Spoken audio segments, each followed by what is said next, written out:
છે દ્વારકાથી. 10 વાગી સવાર મેં નાસ્તો નહોતો કર્યો. અત્યારે મને લાગી છે ખૂબ જ ભૂખ, એટલે હું બનાવું છું ઇન્સ્ટન્ટ ઢોકળા, જોઈએ બને કે નહીં. ઓકે, એમાં લઈ લીધો છે મેં ચણાનો લોટ, એમાં નાખી દીધું છે 1 પાવરું તેલ અને જોઈએ એ પ્રમાણે મીઠું. હું ટેસ્ટિંગ કરું છું, જો સારા બનશે તો બધા માટે બનાવીશ, એટલે મોટા ટોપિયામાં બનાવ્યા છે. અને અહીંયા મેં લઈ લીધો છે ઈનો અને એની ઉપર નાખી દીધું છે લીંબુ. હવે આને કરશું આપણે મિક્સ. તમે જોઈ શકો છો કે એનાથી પછી મેં કર્યું મિક્સ તો બેટર કેટલું મસ્ત ફૂલાણું છે. આમાં મેં નાખી હતી છાશ, એક વાત એ તમને કહેવાની રહી ગઈ. અહીં જો થાળી મેં ગ્રીસ કરી લીધી છે, પાણી ગરમ મૂકી દીધું છે. આમાં હવે આપણે મૂકશી આ થાળી, બરોબર.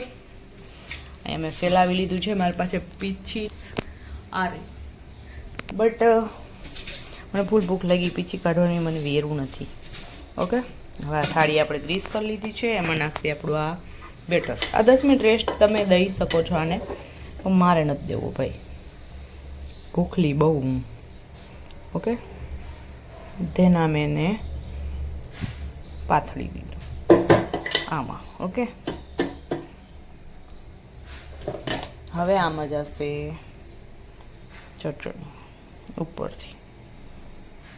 ઓકે, એન્ડ આ મેં અહીંયા રાખી દીધી વડાળે પાકવા માટે. આની ઉપર આપણે ઢક્કણ નાખી દે સીધા, એટલે વરાળ જે છે એ આપણી બારે ના નીકળે. હાથ ધોઈને લઈ લીધી છે કાથરોટ. ઓકે, સો આપણું કામ રેડી. હવે આને 10 મિનિટ રહેવા દેસી, પછી આપણે જોઈશું. ઓકે ભાઈ, ગરમ તેલમાં અહીંયા બફાઈ છે ને ગરમ તેલમાં મેં તલ, રાઈ, લીમડાનો તડકો તૈયાર કરી લીધો છે. જેવી ડીશ પાકી જશે ને એવું આપણે આ તડકો એની ઉપર નાખી દઈશું. જો એક ડીશ પાકી હું તમને બતાવું, ખાતી તેમાં મસ્ત એવા પોચા બન્યા છે. ખાવું હોય તો હાલો. અને અહીંયા બનાવું છું દહીંની ચટણી, જેમાં મેં દહીં, મીઠું અને ચટણી લીધેલી છે. અને એમાં જશે થોડુંક ધાણા જીરું. ઓકે, અને આને મિક્સ કરી નાખશી. પહેલાં એક ખાંડ ભૂલાઈ ગઈ, આમાં થોડીક ખાંડ નાખશી, એટલે બની જશે ભાઈ આપણી આની ઇન્સ્ટન્ટ ઢોકળા હારે ખાવાની ચટણી.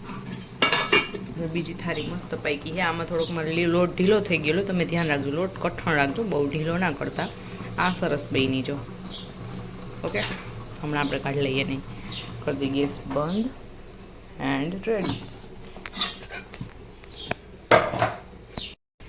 તો ભાઈ તમે અહીંયા જોઈ શકો છો કે મારી ઢોકળી થઈ ગઈ છે રેડી. સી, અને જેને પણ ખાવી હોય એ આવી જાઓ. ઓકે, લાઈક કરી દેજો. આ છે ચટણી અને હું હવે જાઉં છું ખાવા. હેલો, તો સ્વાગત છે તમારું બીજા વિડીયોમાં. આજને આજ અહીંયા બફાઈ છે રાજમા, કેમ કે આપણે બનાવવાના છીએ રાજમા ચાવલ. વાવ, તાલિયા. આમ તાલિયા નહીં, આમ તાલિયા, બે હાથે વાગે નહીં. હા, બધું બકવાસ બંધ કરીને હું તમને કહીશ કે સવારે મેં 1 સીટી કરીને રાજમાને કુકરમાં જ પલળવા અને બફાવા મૂકી દીધા હતા. મારા વાળને ઇગ્નોર કરો. અને પછી અત્યારે પાછા બફાવા મૂક્યા છે. 10-1 સીટી કરવી પડી છે, ઓવરનાઇટ પકાવીને તઈ થાય.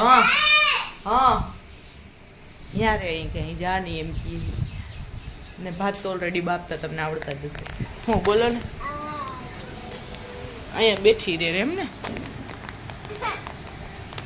પાયે તો બેઠી. હું ભાઈ અહીંયા મેં લઈ લીધી છે ડુંગળી, અહીંયા છે ગરમ મસાલા, જેમ કે આ શું કહેવાય આને, भूल गई ले। हाँ, दालचीनी, लौंग, सूखी मिर्च, ये है तेज पत्ता, इसमें बहुत ज़रूरी है, टमाटर और लहसुन। और यहाँ पर तेल हो गया है बहुत ही ज़्यादा गर्म। अब इसमें जाएगा ये सब। थोड़ी सी राई डाली, थोड़ा सा तेल और मेरे को लगता है कि नीड है तो मैं डाल देती हूँ।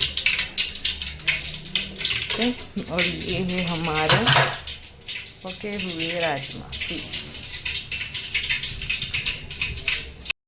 तो भाई ये डूंगरी गोल्डन ब्राउन थी गई है। हवे जैसे एम टमाटर,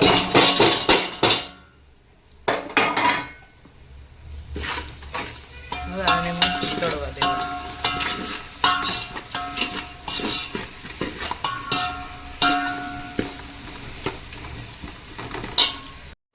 તો ભાઈ અહીંયા રાજમાં મસ્ત રેડી થઈ ગયા છે અને બાઉલમાં મેં લઈ લીધા છે થોડાક ચાવલ. તો મારે તો રાજમાં ચાવલ ખાવાનું મોડું થાય છે, તમારે થાય છે મોડું. લાઈક કરવાનું કરી દો ને જાઓ.